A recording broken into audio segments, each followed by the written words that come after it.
Pejuang dari kampus perjuangan.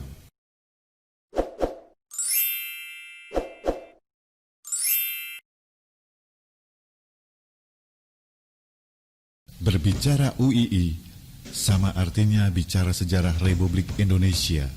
Secara historis, pendirian STI tidak bisa dilepaskan dari Majelis Islam A'la Indonesia atau MIAI, yaitu Badan Federasi bagi Ormas Islam yang dibentuk dari hasil pertemuan 18 hingga 21 September 1937. Pada masa Jepang, MIAI berubah nama menjadi Majelis Syuro Muslimin Indonesia. Musyawarah Masyumi awal tahun 1945 melahirkan dua keputusan penting. Pertama, membentuk Hizbullah, sedangkan yang kedua, mendirikan perguruan tinggi Islam dengan nama Sekolah Tinggi Islam atau STI sebagai cikal bakal UII. Amanat musyawarah Masyumi tersebut melatar belakangi digelarnya pertemuan yang dihadiri unsur pengurus besar NU, pengurus besar Muhammadiyah, pengurus besar Persatuan Umat Islam Indonesia, kalangan ulama dan cendekiawan muslim serta kantor urusan agama. Dari hasil pertemuan inilah lahir Panitia Perencana STI. Peristiwa bersejarah ini diberitakan oleh harian Sinar Matahari dengan judul Pendirian Sekolah Tinggi Islam di Jawa dengan subjudul Sekolah Tinggi Islam yang pertama di daerah selatan. Upacara pembukaan STI pun dilakukan dengan memilih hari bersejarah Isra Mi'raj Nabi Muhammad Sallallahu Alaihi Wasallam, bertepatan dengan 8 Juli 1945. Insinyur Soekarno diminta memberikan sambutan dalam acara ini. Saya mengucapkan syukur dapat menyaksikan pembukaan sekolah tinggi Islam ini. Moga-moga sekolah ini dapat menduduki tempat yang layak bahagia. Sebagai nasionalis dan sebagai orang Islam, saya mengharapkan mudah-mudahan sekolah ini dapat menghasilkan tenaga-tenaga yang dapat menempatkan Indonesia di antara bangsa-bangsa dan membawa Indonesia kepada kemegahan dan kejayaan. Kita sedang mendirikan negara Indonesia yang berdaulat, adil dan makmur dan kekal abadi. Tapi Indonesia yang merdeka tidak dapat diselenggarakan dengan tidak berbudi pekerti. Agama Islam memberikan didikan yang baik tentang budi pekerti. Dain Nippon Banzai, Indonesia merdeka, Allahu Akbar. Karena kondisi negara yang genting, pusat pemerintahan Republik Indonesia dipindahkan ke Yogyakarta dan STI sebagai anak kandung revolusi Indonesia ini pun dipindahkan ke Yogyakarta. Pada upacara pembukaan perkuliahan STI di dalam Pengulon itu, Bung Hatta menyampaikan pidato pembukaan berjudul Sifat Sekolah Tinggi Islam. Di Sekolah Tinggi Islam ini akan bertemu agama atau religion dengan ilmu atau sains dalam kerjasama yang baik untuk membantu peningkatan kesejahteraan masyarakat. Yang pertama, akidah, agama, atau spiritualitas, itu yang pertama. Sedangkan yang lain adalah rasa kebangsaan. Semangat-semangat atau nilai-nilai kejuangan di kampus tersebut. Selain itu juga, UII mengajarkan kita tentang semangat kecendekiawanan. Ada integritas, ada kualitas, dalam arti kualitas apa? Kualitas keilmuan. Menjadi Universitas Islam Indonesia. Pada disnatalis ketiga STI, 27 Rajab 1367 atau 10 Maret 1948, Sekolah Tinggi Islam secara resmi dinyatakan berubah menjadi Universitas Islam Indonesia. Dalam kondisi yang terbatas, pada awal 1950, ruang kuliah UII tersebar di beberapa tempat. Fungsi masjid misalnya bukan hanya untuk sholat, tapi juga untuk apa bisa untuk kita ruang kuliah dan lain sebagainya. Inilah Rektor UII yang pertama, Kiai Haji Abdul Kahar Mujakir, tahun 1945 hingga 1948 dan 1948 hingga 1960. Kedua, Profesor Mr. R.H.A. Kasmat Bawu Winangun, tahun 1960 hingga 1963. Ketiga, Profesor Dr. Sarjito, tahun 1963 hingga 1970. Kemudian keempat, Haji GBPH Prabu Ningrat tahun 1970 hingga 1973 sebagai Presidium Rektor dan tahun 1973 hingga 1982 sebagai Rektor. Dan kelima, Profesor Dr. Aceh Parta Direja tahun 1982 hingga 1989.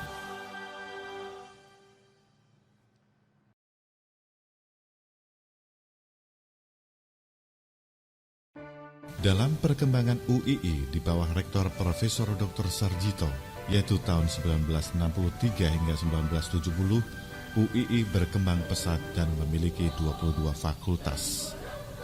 Namun, karena pemerintah melarang perguruan tinggi memiliki cabang, maka cabang-cabang UII di daerah dibubarkan atau diambil alih menjadi perguruan tinggi lain. Seiring berjalannya waktu, UII memperoleh status tertinggi, yaitu disamakan dan disambut khusus dengan menerbitkan sebuah buku Universitas Islam Indonesia Perguruan Tinggi Swasta Nasional yang tertua mendapat status persamaan. UII dari dulu sih pada dasarnya sudah memperlihatkan kualitasnya lah. Sebagai mahasiswa baru merasa cukup tenang karena UII statusnya sudah disamakan. Dan saya kira satu-satunya swasta yang memiliki status yang cukup baik. Dalam perkembangan hingga tahun 80-an, perkuliahan di UII masih berpindah-pindah, di antaranya di Cikditiro, Masjid Juwata, Taman Siswa, Demangan, Sorowajan, serta kini UII memiliki kampus terpadu di Jalan Kaliuran. Akuntansi itu baru statusnya terdaftar pada waktu itu. Dan kuliahnya ya lebih banyak di ruang papan Taman Siswa. Ya berpindah-pindah, kadang di Demangan, kadang di kampus Cikditiro, kadang kampus yang di Sapen. Juga yang lebih sering juga itu adalah mengenyam pendidikan di kampus Suhada, yaitu Masjid Suhada. UGM kalah tuh, karena kalau pagi saya kuliah di Taman Siswa, terus agak siang di Cikditiro, sorenya di Demangan. Wah itu jadi kampusnya sak kota Jogja itu. Semula mahasiswa sekolah tinggi Islam tinggal di sebuah asrama yang disebut Balai Muslimin, yang kemudian oleh Jepang diserahkan pada Masumi. Dari gedung Balai Muslimin inilah perjuangan mahasiswa sekolah tinggi Islam dikibarkan. Di gedung ini pula lahir Gerakan Pemuda Islam Indonesia atau GPII, dan pada tanggal 10 Juli 1945 Persatuan Pelajar Sekolah Tinggi Islam atau PPSTI. Tidak berselang lama, setelah 40 hari STI berdiri, terjadilah peristiwa yang sangat penting dalam sejarah bangsa Indonesia, yaitu proklamasi kami, bangsa Indonesia, dengan ini menyatakan kemerdekaan Indonesia.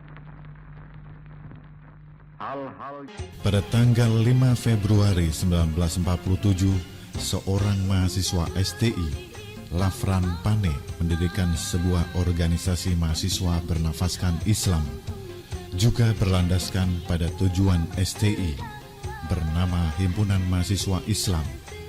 Organisasi yang dilahirkan di STI ini kemudian berkembang membesar hingga saat ini.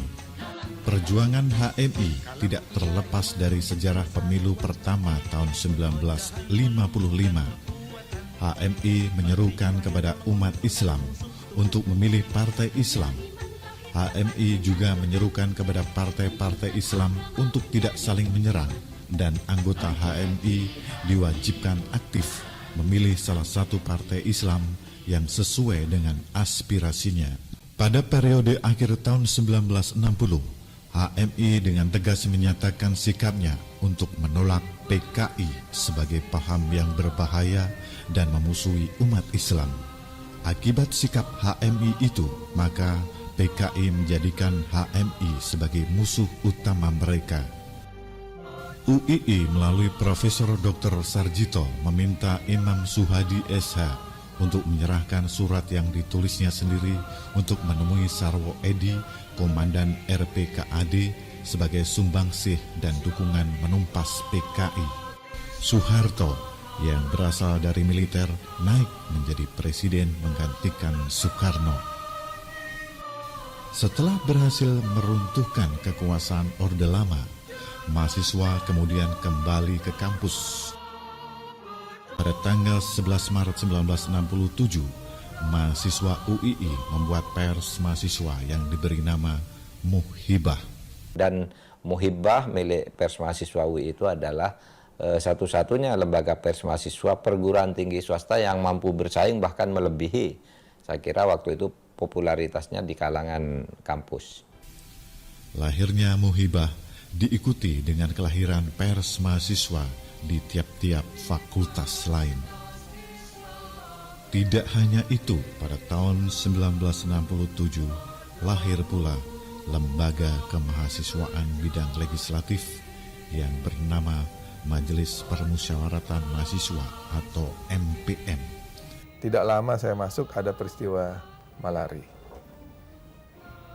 di mana kemahasiswaannya itu sangat dipengaruhi oleh kegiatan Dewan Mahasiswa zaman pada waktu itu. Kebetulan pada waktu itu saya dipercaya menjadi Ketua Ikatan Senat Mahasiswa Hukum se-Indonesia. Kita waktu itu di Mapala membangun masjid di desa-desa terpencil. Bulan madu antara pemerintah Orde Baru dan mahasiswa mulai pudar, ditandai dengan meletusnya peristiwa malapetaka 15 Januari atau malari.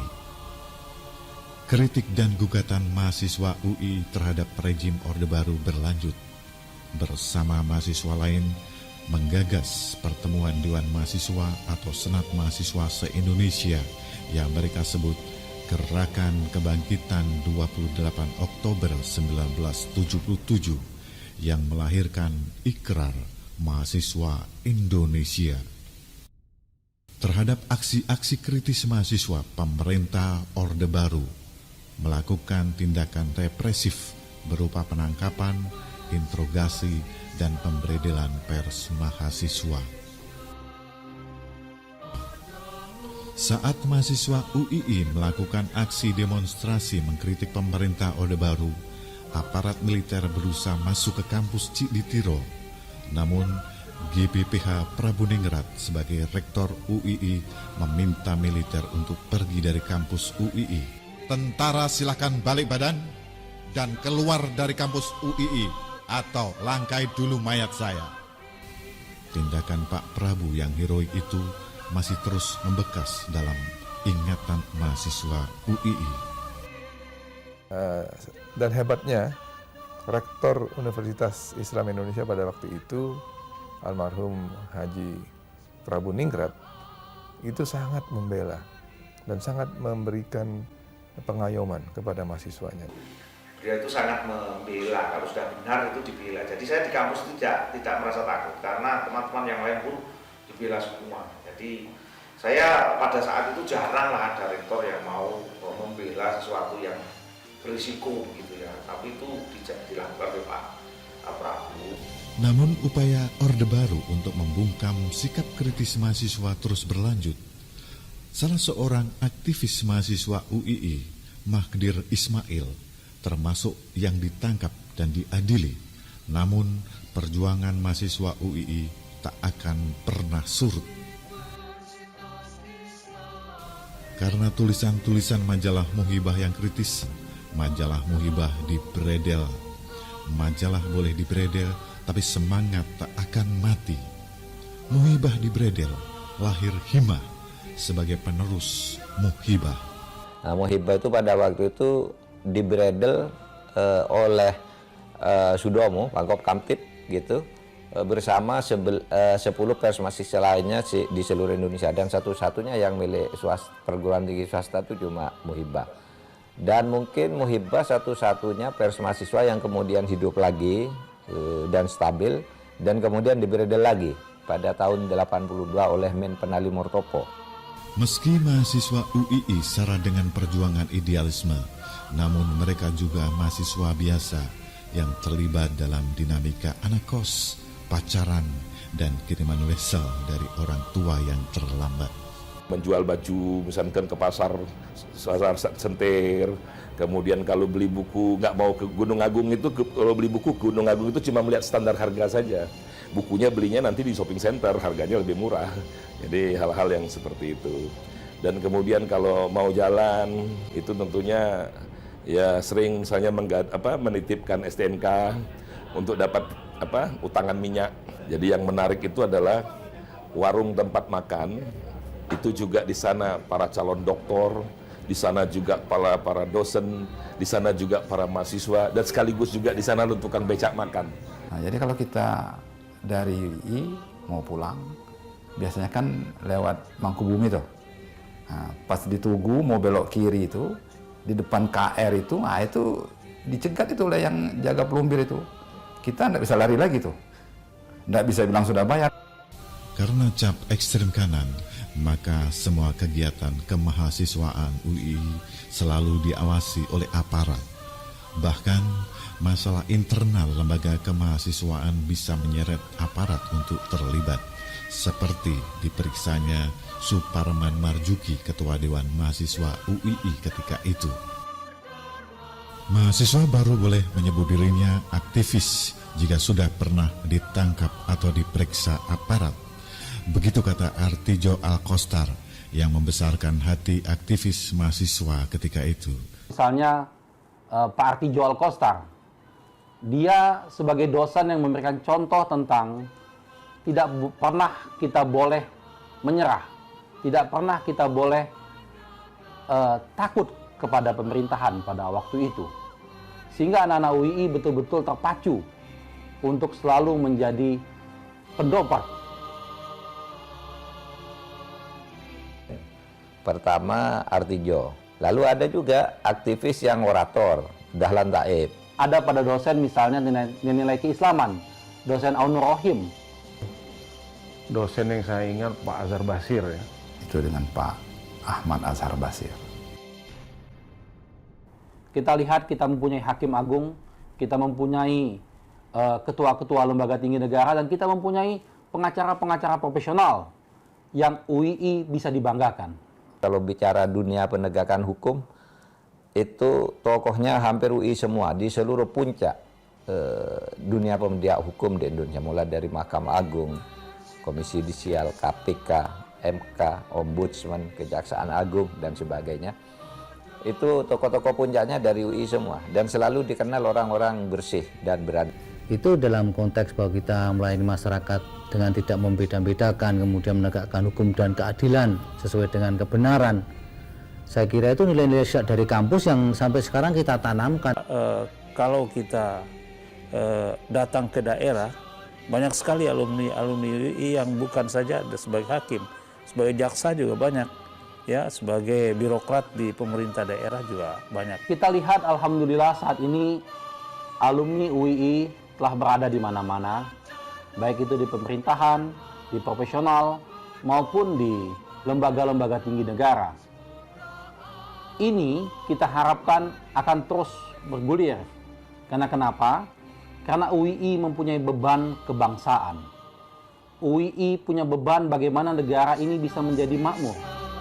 UII punya beban bagaimana hukum bisa ditegakkan dan keadilan bisa dirasakan. Satu paradigma. Alumni UI itu satu. yaitu alumni Universitas Islam Indonesia. Harapannya begini, UI tidak hanya sekedar menjadi universitas yang dikenal di Indonesia, tapi bisa lebih dari itu, karena alumni-alumninya sekarang juga sudah mendunia. Jadilah sebuah universitas yang borderless, tanpa batas. Spiritualitas, agama, akidah, dan rasa kebangsaan yang sangat tinggi.